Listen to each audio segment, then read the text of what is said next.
Last వీడియోలో గడ్డి కోసుకొని రిటర్న్ ఇంటికైతే వెళ్ళిపోతున్నామని చెప్పాం కదా. ఇంటికి వచ్చాకైతే బజ్జీలు అయితే స్టార్ట్ చేసాం. అది కూడా ఎక్కడ అనుకుంటున్నారు, పొలంలోనే. ఇక్కడ మా అత్తను చూసి తప్పుగా అయితే అనుకోవద్దు, తను పొలం పని చేస్తుంది, బట్టల సోక్ అయితే ఉండదు తనకి, అందుకని నార్మల్గానే ఉంటుంది.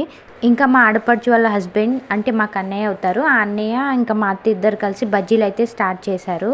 ఇంకా మేము విలేజ్కి వెళ్ళామంటే ఎక్కువగా పొలంలోనే ఉంటాం కాబట్టి ఏమైనా తినాలి అది చేయాలి అనిపిస్తే కనుక పొలంలోనే చేసుకొని తింటాము. ఇదే మా గ్యాంగ్ అంతా. ఇదంతా ఇల్లులానే ఉంది కదా, కాదు, పొలంలోనే ఒక బెడ్ ఫ్యాన్ అన్ని వేపించేసాము. ఇంకా నేనైతే కట్టెల పొయ్యి పైన సలోయ్ అయితే ప్రిపేర్ చేస్తున్నాను అనమాట.